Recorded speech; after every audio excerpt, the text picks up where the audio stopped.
Chogi Yudrumye Pemajume Jesudra Kordu Kadru Pekor Che Jesudadu Che Jinje Lam Che Jesuso Guru Pemasi Jehom Om Arjen Yujen Mujen San Pemage Sadum Pola Yadsen Chogi Yodruge Pemajune Jesudran Kordu Kadro Mampekor Che Jesudan Che Jinje La Che Jesuso Guru Pemasi Jehom Om Arjen Yujen Mujen San Pemage Salom Pola Yadsen Chogi Yodruge Pemajune Jesudran Kordu Kadro Mampekor Che Jesudadru Che Jinje Lapcher Jesuso Guru Pemasi Jehom Om Arjen Yujen Mujen San Pemage Sadum Pola Yadsen Chogi Yodruge Pemajune Jesudran Kordu Kadro Mampekor Che Jesudadru Che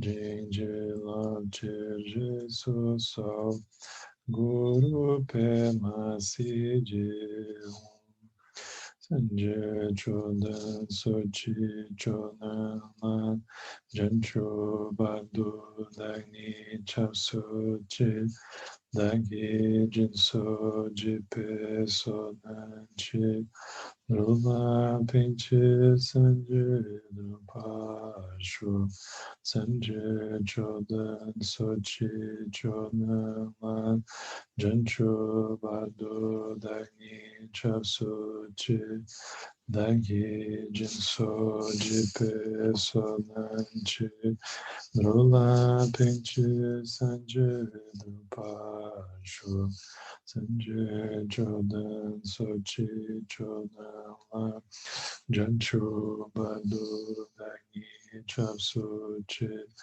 Dagi Jinso Jipe Sonanchi Drula Pinchi Sanje Drupashu.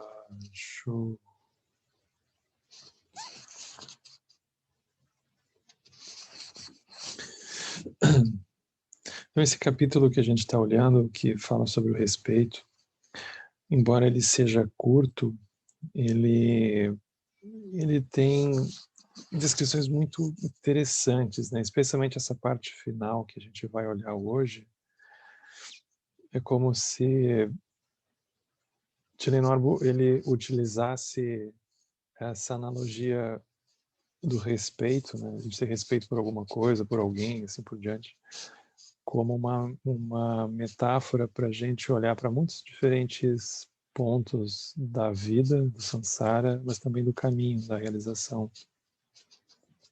E tem aspectos muito bem humorados, assim, que ele é muito criativo, né? E além disso, é como se ele conseguisse demonstrar essa qualidade sem conserto, né, do mundo. Então, por mais que a gente se esforce para manter uma dimensão externa que pareça respeitosa, até mesmo uma dimensão interna, aquilo a gente não tem garantia nenhuma que vai funcionar, vamos dizer assim, né? Então, é como se ele mostrasse que o samsara, ele inevitavelmente tem uma contradição que a gente não consegue resolver. Então, ele já começa mostrando isso de saída, quando ele diz assim, né, onde a gente parou, o parágrafo começa assim, né? O respeito de uma pessoa é o desrespeito de uma outra pessoa. E o desrespeito de uma pessoa é o respeito da outra pessoa. A gente começa a ver vários exemplos disso, né? Tem uma coisa muito curiosa do Tibete, talvez vocês botem no Google, depois vocês vão ver umas fotos. É um sinal que os tibetanos tinham tem ainda, mas em regiões mais do interior mesmo, né?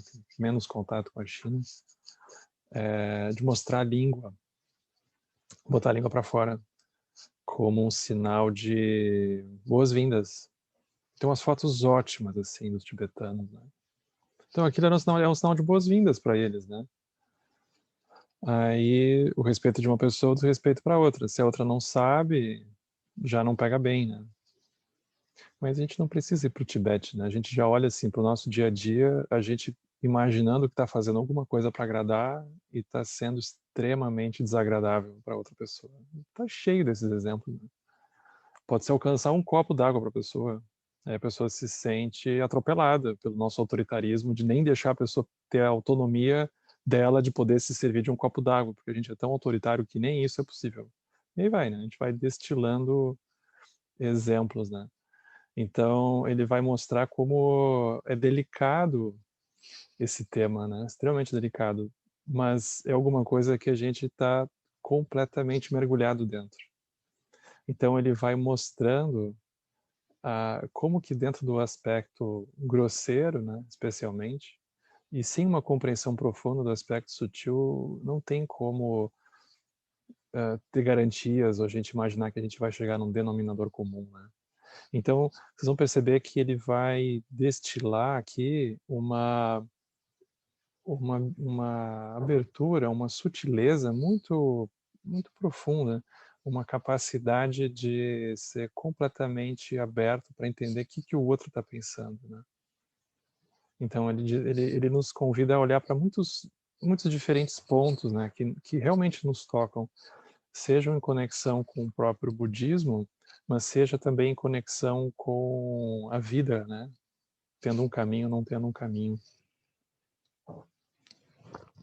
Então ele diz assim, por exemplo, o estilo modesto e disciplinado de algumas pessoas é desrespeitoso, com o estilo pretensioso e de mente aberta de outras pessoas. É como se as pessoas fossem vistas um pouco como retrógradas, nós mesmos, né? A gente pode se encaixar nisso. Então é como se aquilo fosse até um pouco ofensivo. Por outro lado, algumas vezes o estilo pretensioso, de mente aberta, vamos dizer assim, moderno, de algumas pessoas é desrespeitoso, com o estilo modesto, disciplinado de outras. Aquilo pode parecer agressivo, né?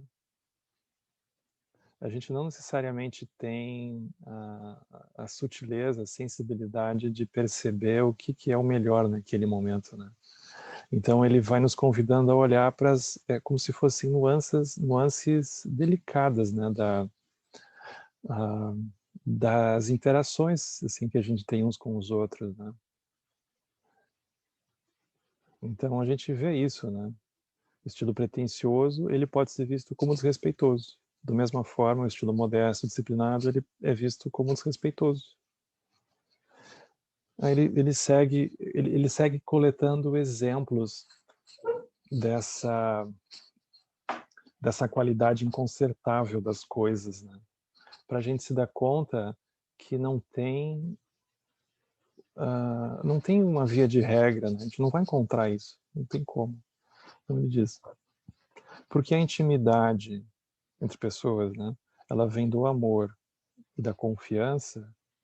Se nos escondemos e nos distanciamos dos nossos amigos próximos, usando com eles expressões formais de respeito, que apenas usaríamos com estranhos, isso é desrespeitoso, com o respeito da intimidade. Então são diferentes níveis de respeito, né? Então se a gente tem pessoas muito próximas a nós e a gente, diante de um determinado assunto, começa a assumir uma postura formal, significa que a gente não está querendo abrir aquilo. Isso é desrespeitoso. É como se a pessoa se sentisse traída, né? Assim, aqui no sul diria, que frescura é essa, né? Você não que agora você tá assim, né? É desrespeitoso. Por que isso agora, né? A pessoa fica indignada com a gente. Se nós usamos expressões privadas, íntimas, de respeito, que a gente usaria em casa, vamos supor, com estranhos e em público, isso é desrespeitoso com o respeito da formalidade.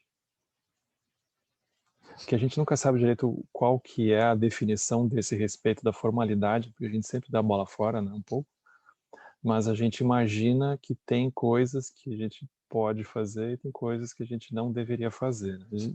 Isso, desde criança, pelo menos tem um pai ou mãe que ficam ali dizendo o que a pessoa deve ou não deve fazer. Né? Então, expressões que não são desrespeitosas em privado, elas podem ser desrespeitosas em público. Por exemplo, se devido ao nosso hábito de privacidade, nós deitamos e peidamos em meio a estranhos, então isso não é apropriado, isso é desrespeitoso. Então, Schleiermacher pensa em tudo, né?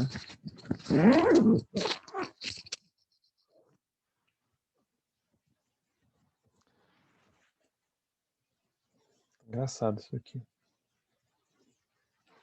Quase um critério de intimidade a pessoa poder peidar na frente do outro sem ter que se justificar, né? Então é como se fosse um indicador de proximidade nesse sentido, né? É muito interessante. É quase de respeito, porque se a gente colocar nesses termos aqui, né, a pessoa tem uma consideração pela outra, né? Porque é como se ela pudesse fazer aquilo sem ter que estar fingindo nada, né? Ela não tem que estar sustentando nada. Então é como se fosse um critério de quase de realização que ela tem, né?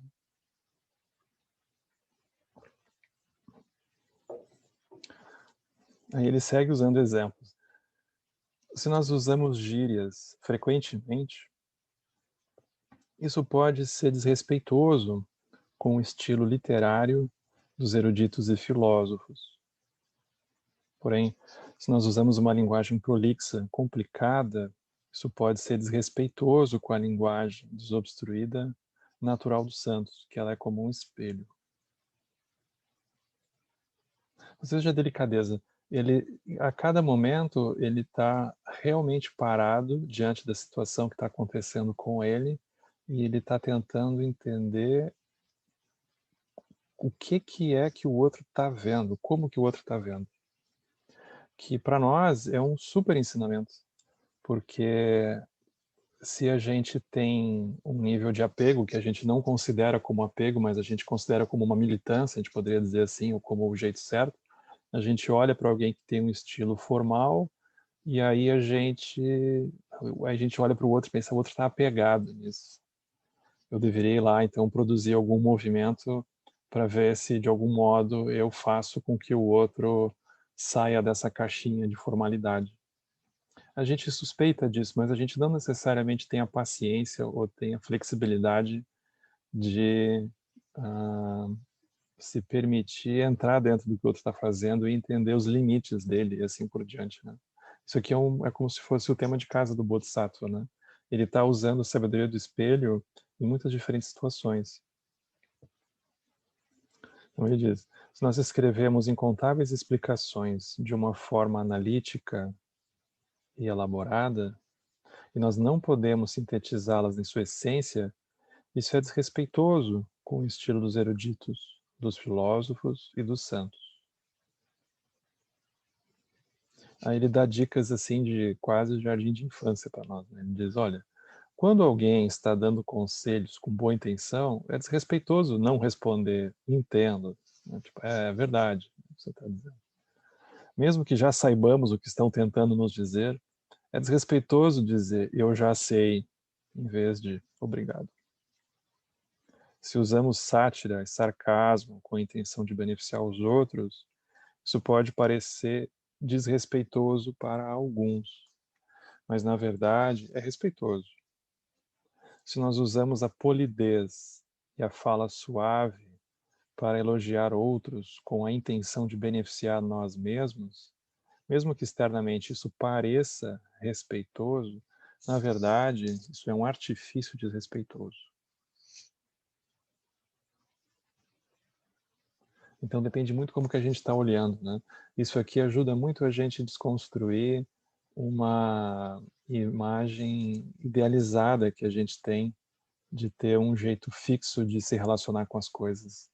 Um jeito como se a gente imaginasse que a gente de alguma forma está se moldando para chegar perto de uma forma de um bodhisattva. Mas o bodhisattva é justamente aquele que é completamente água, que consegue entrar dentro de qualquer coisa que o outro está fazendo.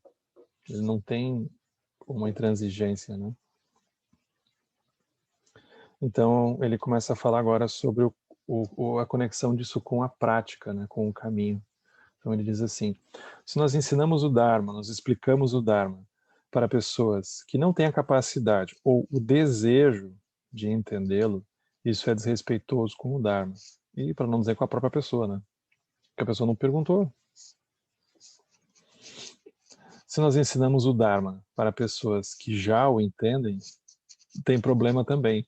Por quê? Porque isso é desrespeitoso com aqueles que estão tentando, a quem estamos tentando ensinar. Porque a pessoa pensa, bom, lá vem palestra de novo, né? Aí a gente começa a citar alguma coisa, né? É sempre delicado. O respeito pela prática de alguns alunos que vagam como ciganos parece desrespeitoso para alguns praticantes mais recatados. Como se tivesse um apego a uma forma específica, né? Em que a pessoa teria que ter uma coisa regrada, vamos dizer assim, né? Uma coisa regrada, controlada. Aí a gente dá uma olhada e pensa, esse aí tá perdendo tempo. Por quê? Porque aproveitar o tempo é fazer o que eu faço. A gente sempre tem um pouco a sensação, né? Então ele está mostrando a contradição disso. O respeito pelo Dharma de alguns monges recatados em retiro, por sua vez, parece desrespeitoso para alguns eruditos de religião e de filosofia, que acham que o monge não está realmente fazendo coisa alguma, que ele não está estudando, ele não está filosofando. É inútil. Algumas pessoas em retiro, elas respeitam o retiro, mas não têm respeito pelos seres humanos ou pelos animais. Estão um pouco autocentradas. Aí ele diz: o respeito e o desrespeito sempre dependem da intenção pura dos elementos internos. Então aqui vem da motivação, né? Intenção é motivação. Mas é uma motivação que ela não é só assim caridosa, de ter boa vontade, ela precisa de um simancol, ela precisa de uma habilidade de sabedoria do espelho, senão a intenção não resolve. Então aqui ele está fazendo o exercício de sabedoria do espelho. Ele está olhando como que o outro receberia esse movimento, né? Ele precisa saber, ele precisa se aproximar. Então ele nunca julga, né? A gente nunca vai encontrar um trecho aqui do texto que ele julga, né? Muito bonito isso. Se nós somos monges e não temos uma mente natural que seja moral, ou que nos falta cansaço com relação ao samsara, essa expressão aqui ela é forte, ela é muito importante, porque ela é como se fosse o que determinasse a fundação do caminho, né? É um cansaço com relação ao samsara. Então, se falta isso, mas ainda assim tentamos cumprir os nossos votos externamente, com a expressão de certas ações de corpo e fala, apenas com o fim de ganhar respeito das pessoas, nos tornamos monges de academia militar, o que é desrespeitoso com os monges puros. Academia militar, não. Porque tem uma cobrança, né? Como se esse ambiente tivesse uma cobrança, tanto nossa quanto dos outros, né? Como se não tivesse uma espontaneidade, né? Porque tem uma coisa que a pessoa marcha ali por dentro, mas ela não está necessariamente ali dentro, né? Ela está um pouco forçada, né? Se nós não reconhecemos a dakini de sabedoria da nossa própria luz interna e apenas respeitamos dakinis de fenômenos grosseiros, enquanto nos justificamos com base no sistema tântrico, nos tornamos yogis afrodisíacos, o que é desrespeitoso com o yogi puro. Yoga afrodisíaco é bonita essa expressão. Um yoga de samsara, no caso, né?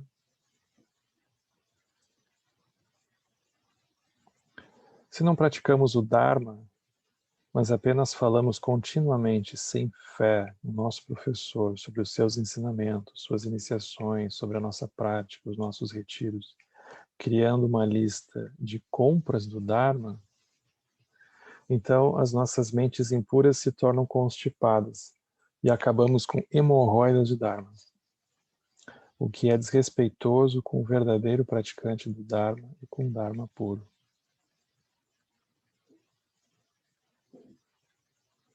Pois é.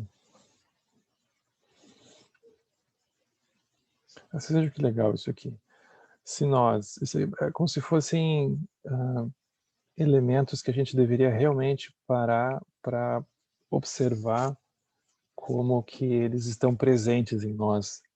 Por exemplo, se nós não acreditamos no nirvana pacífico por meio da aversão ao samsara, então isso é desrespeitoso com o ensinamento Hinayana.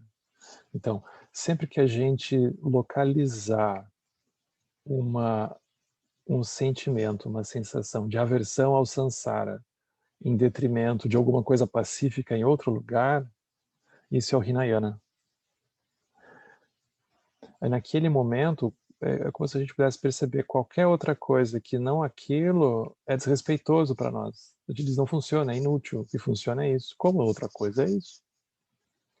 A gente acha desrespeitoso.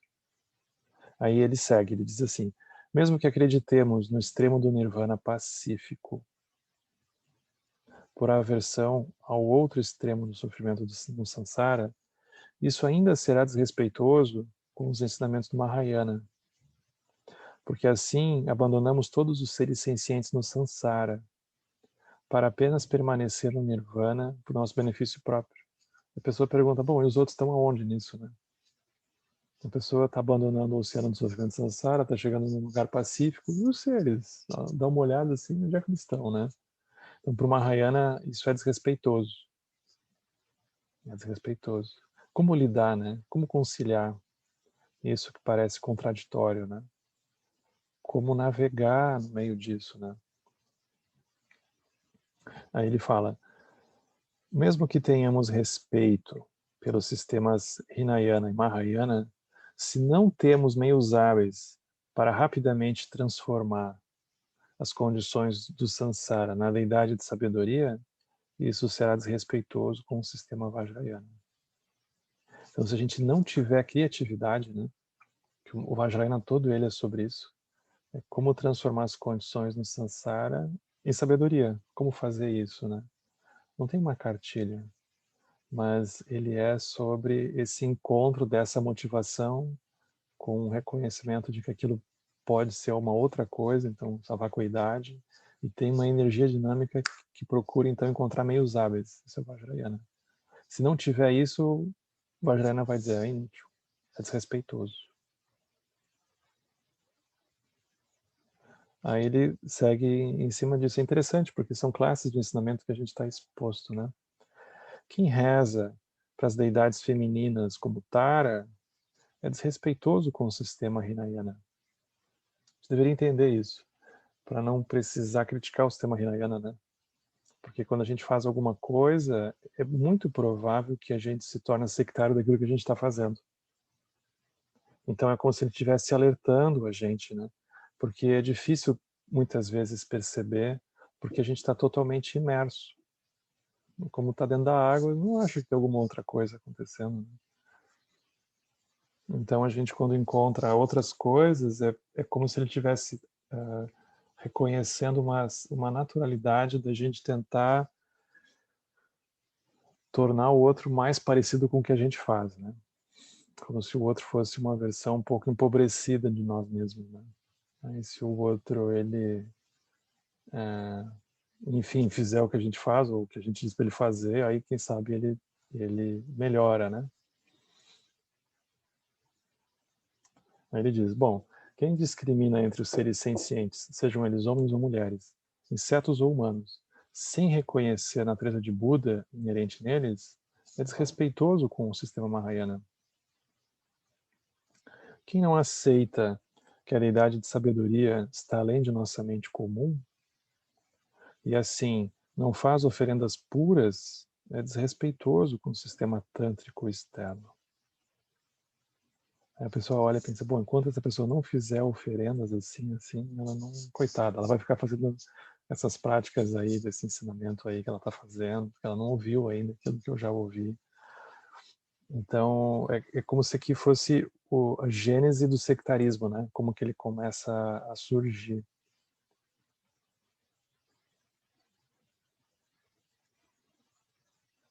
Quem não compreende que a natureza pura da mente é livre de atividade mental e não estabelece a própria mente como sendo grande vacuidade, é desrespeitoso com o ensinamento madhyamika. As madhyamikas vão dizer, bom, é isso, se você não reconhecer que a mente é livre da atividade e você não reconhecer como vacuidade, boa sorte, tá, no que você estiver fazendo. E quem não compreende a natureza pura dos fenômenos do samsara e do nirvana e não é capaz de reconhecer que o gesto de sabedoria permeia tudo, é desrespeitoso com o ensinamento Mahamudra.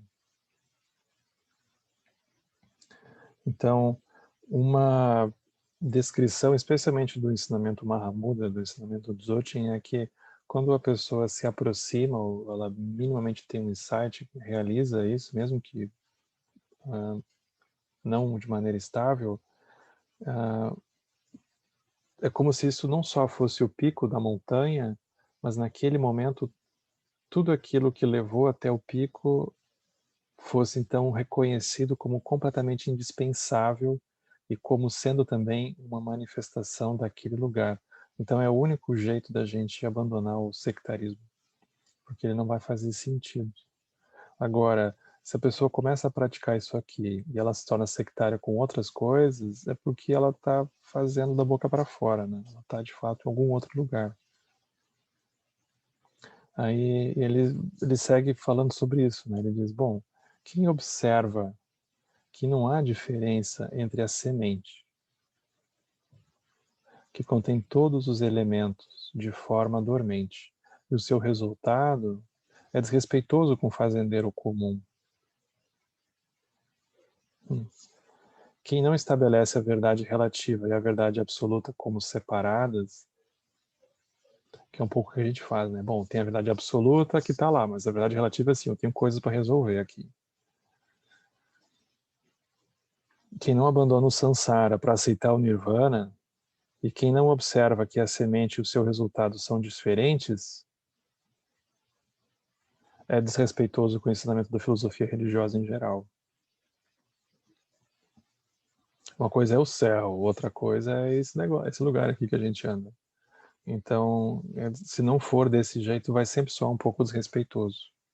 Quem não estabelece que as verdades relativa e absoluta são inseparáveis, quem não pratica que o samsara e o nirvana são inseparáveis, e quem não determina o resultado como vindo da semente e a semente como vindo do resultado, fazendo com que não exista separação entre as duas coisas, é desrespeitoso com o ensinamento da grande perfeição.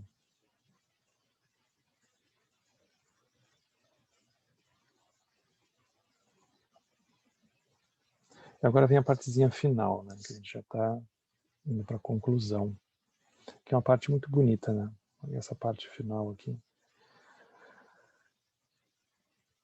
Que é uma coisa, eu achei muito boa o jeito que ele colocou aqui, porque é como se ele diz assim, né? O respeito do Dharma, que depende da nossa mente de sabedoria ilimitada, ele é desrespeitoso com o respeito do samsara, que depende da mente dualista.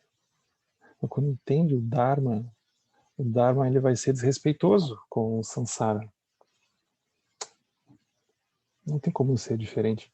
Isso aqui é muito profundo, porque é como se fosse assim o grau máximo de empatia que a gente pode aspirar a ter, porque é como se ele estivesse vendo que não importa o que o outro está vendo, eu não tenho o direito de deslegitimar o que ele está vendo. Não posso fazer isso. Então, o respeito do Dharma, ele é desrespeitoso com o respeito do Samsara. Não tem como não ser. Não tem como a pessoa, uma vez que começa a mergulhar dentro disso, aquilo não soar desrespeitoso dentro do samsara, né? Não tem como não ser assim. Por outro lado, é muito curioso o jeito que ele coloca. Ele diz assim, se nós sempre respeitamos os modos do samsara, nós não somos capazes de liberar a nossa mente rígida limitada nas qualidades puras e leves do respeito verdadeiro. Então, é um paradoxo, né? Por um lado, o Dharma ele é desrespeitoso com o samsara. Agora, se a gente sempre respeita os modos do samsara, a gente não é capaz de liberar a mente, não é capaz de percorrer o caminho. Esse é o grande paradoxo, porque sempre vai ser desequilibrado. É um pouco como agora, por exemplo, né? Tá cada um de nós aqui, vamos supor que vocês vivam com outras pessoas. A pessoa talvez sempre sinta um pouco abandonada quando vocês vão fazer alguma coisa dessas, ou vocês vão ouvir um retiro ou um ensinamento, ou vai reclamar de alguma coisa. Não tem como ser diferente, é isso que ele está dizendo. Agora, se a pessoa não tiver um cuidado, não funciona, que é o que ele diz na sequência. Ele diz, porém, temporariamente, enquanto tivermos o fenômeno da verdade relativa e não respeitarmos os costumes do samsara, não seremos capazes de revelar o modo do Dharma. Então não é para explodir o samsara, mas a gente tem que iluminar o samsara. Como é que o outro está vendo, né? Então a pessoa guarda. Se ela fizer tudo certinho, do jeito que o outro quer, não resolve. Agora, se ela não minimamente entrar, também não vai fazer como então, né? Se não chegar perto, se não entender. Aí a pessoa quer um acordo, então tá, então eu vou até aqui. Então tá, vamos escrever aqui, vamos assinar, então tá, tá combinado. Também não funciona, porque é uma dança, às vezes é, às vezes não é. Isso que ele está dizendo, né? Não tem como a gente imaginar que a gente vai ter uma garantia que a gente, enfim, está liberado agora, a gente não precisa mais, então, se preocupar com alguma coisa dessa. Piscou, a gente vai ter que olhar. Então, isso aqui é muito interessante também, como ele coloca, né? Aí ele fala, é por isso que o Buda Shakyamuni disse, tudo que beneficia os seres sencientes, beneficia os vitoriosos, os Budas. Da mesma forma, tudo que prejudica os seres sencientes, prejudica os vitoriosos, os Budas. Assim, eu e os seres sencientes partilhamos do mesmo sofrimento e da mesma felicidade. Às vezes a gente imagina, bom, os mestres eles não sofrem, que eles não passam pelos perrengues que a gente passa, eles já estão liberados, eles estão de férias por aí só. De vez em quando eles falam algumas coisas, mas eles estão lá, estão em outro plano, né? Tem essa pergunta que fizeram para o Shunryu Suzuki, né? Se os mestres eles sofriam como seres, né? Aí ele diz, óbvio, senão não seria um mestre. Aí se ele vai se proteger, como é que ele vai ajudar, né? Se ele não quer se sujar. O Bodhisattva é o primeiro a se sujar, né? Então, seres sencientes eles partilham do mesmo sofrimento e da mesma felicidade. Agora, ele faz um comentário que é importante. Ele diz assim, isso não significa que o Buda tenha uma mente dualista, como a dos seres no samsara, partilhando da felicidade e da infelicidade, mas sim que, de acordo com a verdade relativa, ele não é capaz de guiar os seres às qualidades do nirvana sem se manifestar para os seres do samsara. Então, se ele não entrar dentro da bolha do outro, como vai fazer, né? Então, para se manifestar para os seres do samsara, ele vai precisar viver como os seres do samsara. Não tem outro jeito. Aí ele dá uma dica no final para aliviar, né? No final ele dá uma consertada. Ele diz assim, se nós desejamos verdadeiramente mostrar respeito, como fazer, né? Aí ele fala, a melhor prática é aceitar uma doutrina, dizer, uma classe de ensinamento, né? Uma instrução que seja complementar em relação às nossas faculdades. Ou seja, a gente sinta que aquilo a gente dá conta, mais ou menos dá conta. Um pouco a gente consegue, um pouco a gente não consegue. Mas ela está de acordo com nossa capacidade naquele momento, né?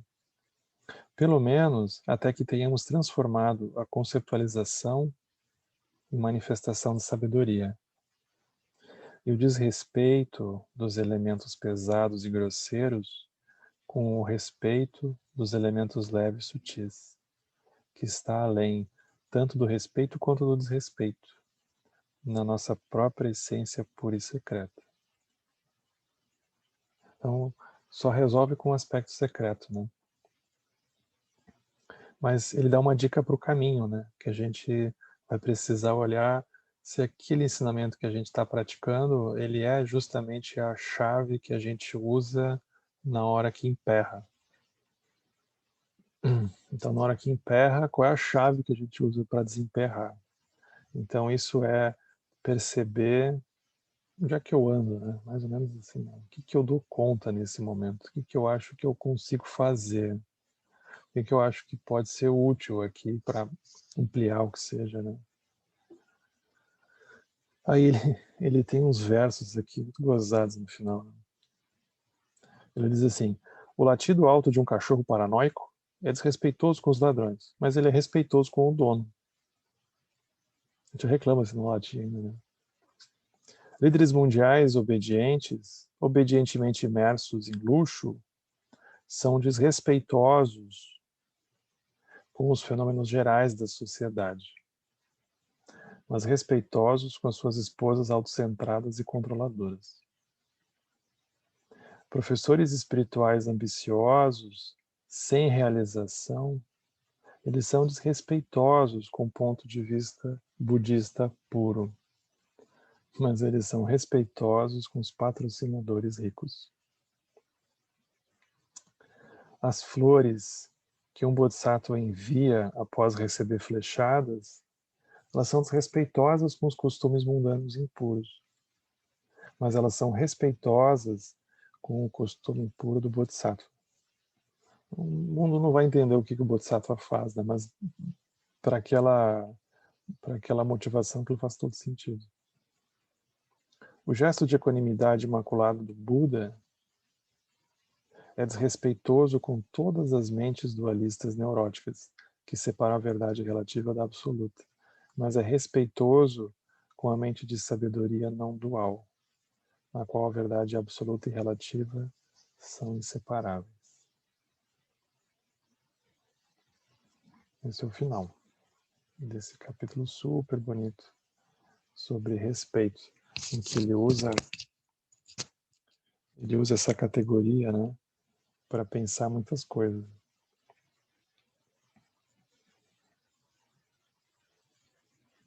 Então ele consegue nos conduzir para olhar para o próprio caminho, né, para a nossa própria prática, a partir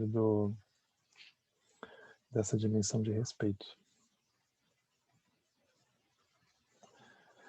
Então é isso. Com relação ao texto, né, é isso. Eu achei super bonito. É curto, né, mas é super bonito.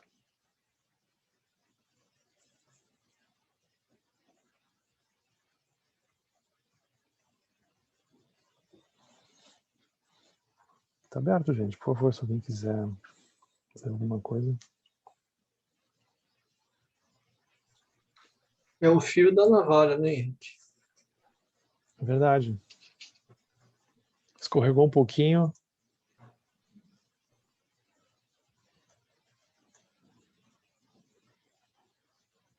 Precisa muita lucidez, né, para não escorregar.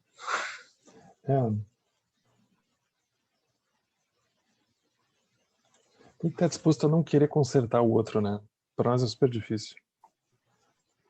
Mas ao mesmo tempo não significa não fazer nada, né? É como fazer, essa é a pergunta, né?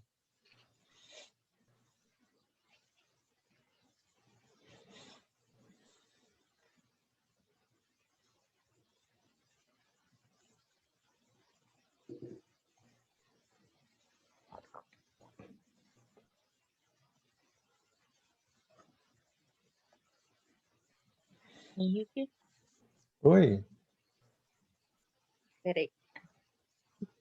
Oi, Oi, querido, Carol. tudo bem? Tudo. É, eu achei brilhante esse texto, muito legal mesmo, para pensar, né? Para refletir assim ao longo, não para só entender, para praticar, né? Uhum, uhum, E hoje à tarde eu estava numa outra conversa, numa outra bolha, e me veio muito assim que a gente estava comentando sobre fala não violenta, né? E educação não violenta, como a gente pode se comunicar mais assertivamente, né? E eu acho que isso vem de encontro também com essa busca, né? Da gente respeitar o outro no lugar do outro, então buscar também uma fala que traga mais assertividade, né? Menos um ponto de vista de estar certo, mas se comunicar sem violentar o outro, né? E uma coisa também que me veio quando a gente estava lendo, né? Me parece que em algum momento a gente também está lidando com a defesa do outro, da identidade dele, né? São os uhum, três animais ali também, né? exato. Então, é difícil, porque é relativo, porque é uma identidade que está sendo ferida, não é a liberdade do outro em natureza última, né? Tem a ver com a comunicação, com os mundos e linguagem, aí às vezes é o meu jeito e aí é o jeito do outro, e enfim, mas eu também me veio isso, sabe? Também quase uma calma, assim, de tipo, se for ferir, é uma identidade. Não que a gente queira ferir a identidade de ninguém, né? Nem a nossa, porque no fundo a gente está defendendo elas. Mas tem esse aspecto relativo, né? Uhum. Ele está jogando luz exatamente sobre isso, né? Imagina, dependendo do calcanhar que a gente apertar a pessoa, é exatamente isso. Ela vai se agarrar porque é como se aquilo fosse a morte da pessoa. Imagina, a pessoa não vai querer morrer. A gente não quer morrer. Quem quer morrer? A pessoa vai se agarrar naquilo, é óbvio. Como a gente se agarra, né? Muita habilidade de comer pelas beiradas, né? Se manter perto, como quem não quer nada e vendo, né? Tirando a temperatura. Super desafio. E é como se a gente não tivesse paciência mais para isso, né? Hoje. Você não tem tempo mais. Então isso é realmente uma coisa para a gente contemplar, né? Porque é como se essa aceleração ela esculhambasse muito. Porque toda essa dimensão é como se ela precisasse uma uma habilidade de desarmamento da gente. E aquilo leva um tempo para deixar tudo cair, né? Não é assim, né? Estalar de dedos, né? Mas é interessante. Tem muitas coisas ali que dá para a gente voltar. Tem trechos muito legais assim do texto, né? Que exatamente como tu disse, né? Ficar reverberando, né?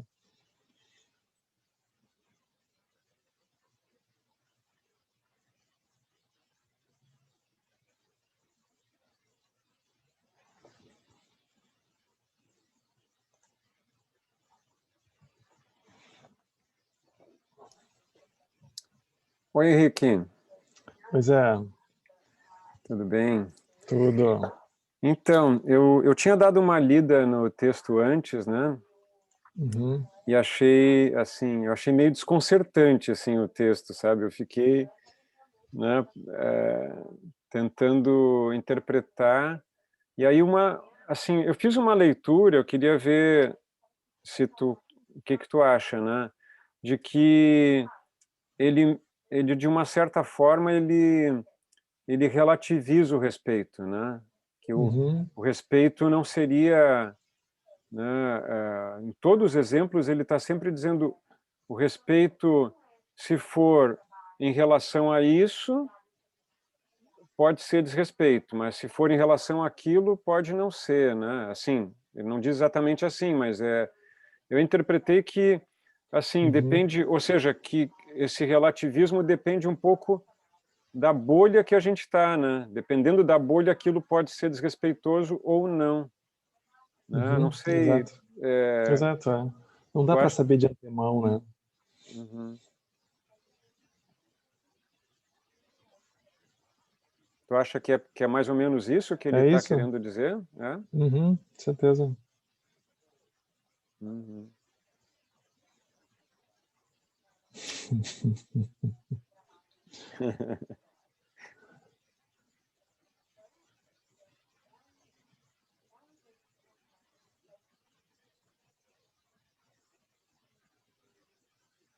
Mas é um texto, eu achei, cara, muito, assim, eu fiquei desconcertado que, assim, eu nunca tinha visto um mestre falar com essa linguagem, né? Porque dependendo da bolha que tu tá, até o jeito que ele fala pode ser desrespeitoso, né? Ficar falando Total. assim, peidar em público, né? Tu diz assim, cara, tu não espera de um mestre falar com essa linguagem, né?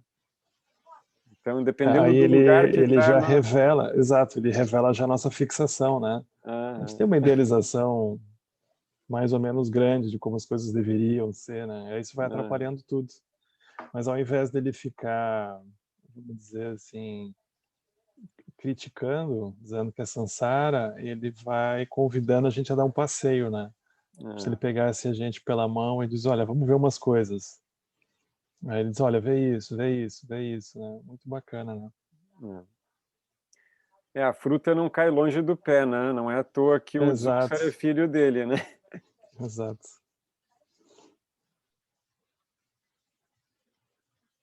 Tem uma cena que me marcou muito, que foi o... Estava assistindo o ensinamento da Kandrolá, e isso foi no centro Gelugpa, né? O centro... Foi na Itália, isso. Foi o centro do Lama Zopa. E eram 3 dias de ensinamento. E no final do 3º dia teve uma cerimônia de agradecimento, oferecimento de carta, né? Essas coisas tibetanas. E em nome do centro, né? Do centro do Lama Zopa, chamava Instituto Lama Tsongkhapa, eles pediram que a reencarnação do Lama Yeshe, o Lama Ozel, ele estava lá, ele participou dos ensinamentos, né? Eles pediram que o Lama Ozel, então, fosse entregar o kata para Kandrolá. A Kandrolá era baixinha, assim, acho que ela tem 1,5 m, um trono gigantesco, assim, né? Super alto. E aí, vocês imaginem, ele é a encarnação do mestre do Lama Zopa. O Lama Zopa é o mestre da Kandrolá, né? Mas ele é um gurizão, ele tem 30 e poucos anos, né? Tava lá, cabeludo. Aí, foi muito bonito aquilo, porque ela tava botando kata em todo mundo, né? A Kandrolá, né? Enfim, ela era a mestra ali, né? Só que quando chegou a vez dele, que ele foi fazer em nome do centro, ela não colocou o kata nele. Então, ao invés de colocar o kata sobre a cabeça, ela simplesmente pegou o kata e botou na mão dele de volta. O que é considerado um sinal de muito respeito, porque é como se ela estivesse dizendo que ela não tem mais realização do que ele. E aí ele começou a chorar, só com esse gesto dela. Eu achei aquilo tão genial, porque se ela tivesse colocado, talvez tivesse cumprido o protocolo que se esperava, né? Isso seria o respeito. Aí ela não botou. E aí ele começou a chorar, e aquilo marcou muito a Sangha, eu lembro, né? Porque é como se ele não tivesse realmente assumido o papel que se esperava dele, né? Como a reencarnação do Lama Yeshe, né? É como se ele tivesse um pouco numa fronteira, assim, dentro da linhagem, né? Porque é uma linhagem monástica, enfim, ele saiu dessa forma, né? E aí ele estava por ali, e aí pediram para ele fazer isso. E aquilo marcou muito, então, um sinal de respeito que ela ressignificou aquilo na hora, né? E eu fiquei olhando para a cara, e ele chorando, deu para ver que ela pegou ele de jeito ali, né? Só com isso. Foi rápido, né? Muito bonito. Essa habilidade, né? Sutil. Oi, Célia.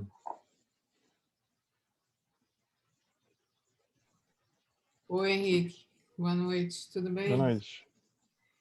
Então, eu estava pensando assim que as coisas que ele colocou, tudo assim um pouco para chocar, um pouco para a gente sair de uma zona de conforto, né? Porque são coisas que a gente não tem o hábito de olhar direito, né? E muito menos da maneira como ele coloca, né? Para a gente olhar. Mas chega sempre num ponto, eu acho que em cada capítulo no fundo, você tem que achar é um ponto de equilíbrio entre as coisas, né? Ele coloca uns extremos Uhum. e, Uhum.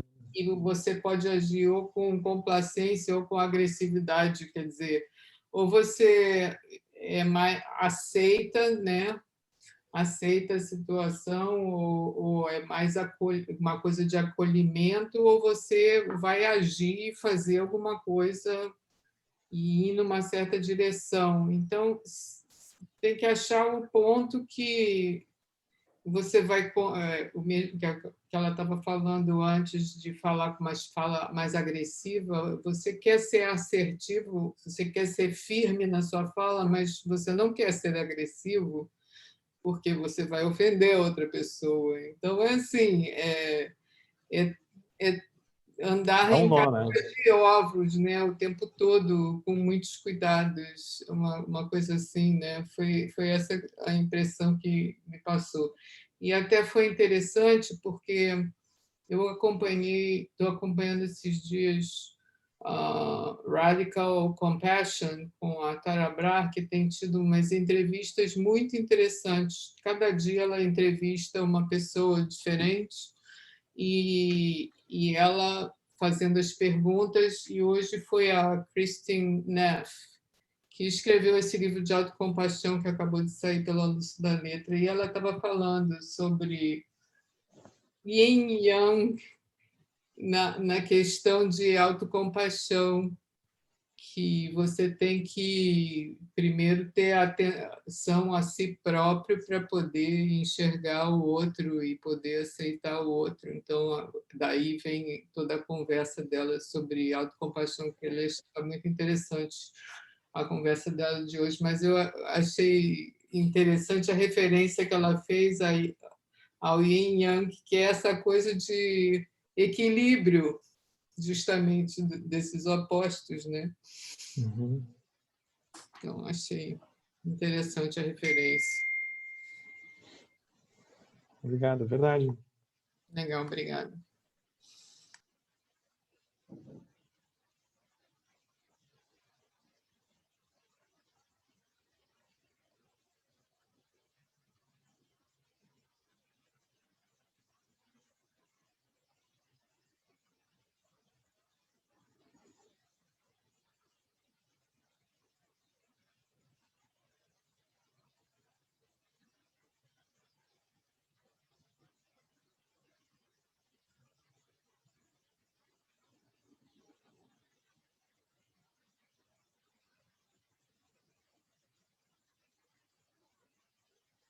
É como se a gente tivesse uma tendência cultural a ser mais yang.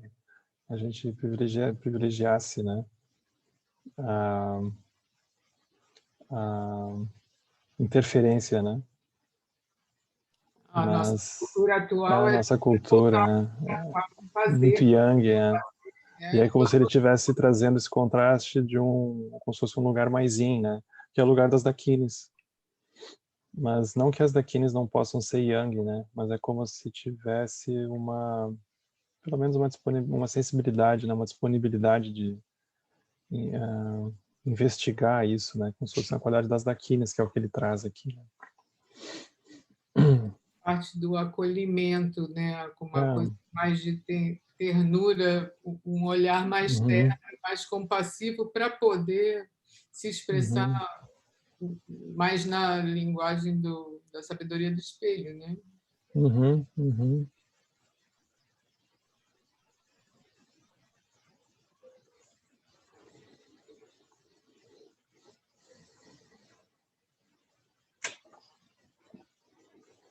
Tudo bem. Henrique, boa noite. Oi, Marildo. Hoje no texto tu também falou bastante no Bodhisattva. É diferente de Bodhicitta? O Bodhisattva é quem pratica Bodhicitta.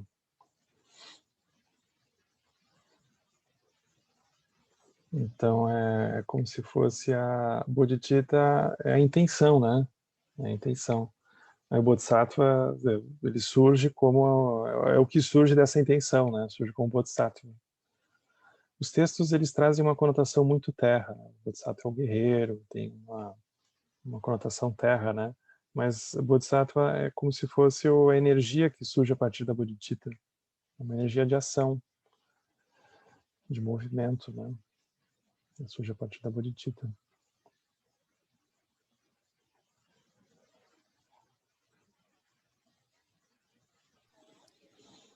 O Henrique, esse filme novo do Dzongkar, de uma certa forma, ele aborda isso, né? Porque tem a história, tudo começa com a história do respeito que o Tenzin, que o amigo do Tenzin disse, você não teve respeito por aquele lugar, que você quer fazer um café nesse lugar que é o templo da deusa, né? E aí, assim, a vida dele parece que desaba, né? Ele fala com o monge, depois fala com o mestre da mão esquerda, né? Não, o nome do mestre, mestre da mão esquerda, né?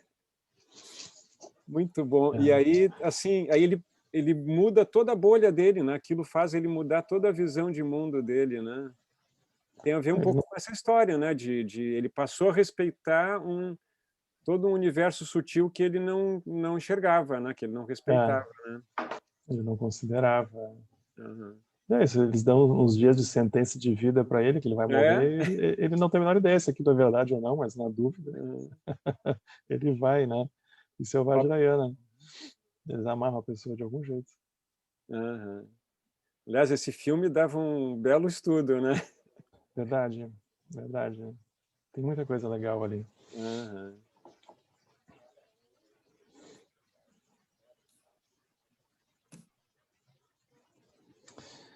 Obrigado. Oi, Tamara. Posso falar um pouquinho, rapidinho? Por favor. É só para compartilhar, assim, uma coisa que passou pela minha cabeça. Eu não sei bem, assim, mas pelo que eu entendi, a gente vai estar sempre respeitando ou desrespeitando alguma coisa ou alguém o tempo todo, porque, tipo, né? Pelo jeito não tem muita saída. Exato. Então aí eu fiquei pensando que o melhor é relaxar mesmo, do que ficar preocupado demais, tanto em dar quanto em receber, porque às vezes a gente fica preocupado de estar agradando ou respeitando e também que as pessoas agradem ou respeitem a gente. E às vezes a gente faz um monte de besteira por causa disso. É isso mesmo. Não tem como resolver essa parte. Aí mas é isso, dá um relaxamento, né? A pessoa, bom, paciência, vamos fazer o que dá para fazer. Assim. Mas é engraçado isso, né? Porque eu fiquei tão encanada porque eu nem queria falar. Eu falei assim, não vou falar, é besteira, não, vou ficar quieto, não vou falar. E eu resolvi falar. Mas a gente fica encanado, né? Total. É bem isso.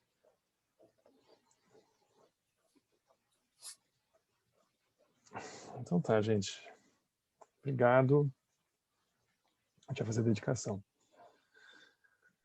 Que os méritos deste encontro se expandam e toquem a todos. Que o Mestre Universal da Paz e da Compaixão, Sua Santidade Dalai Lama, juntamente com todos os mestres de todas as tradições que veiculam esta mensagem, tenham longa vida. Todos estejam a salvo de gerar pensamentos negativos, o obstáculo mais destrutivo. Que esses pensamentos nunca surjam em nossa mente. E todos os seres também estejam livres de pensamentos negativos.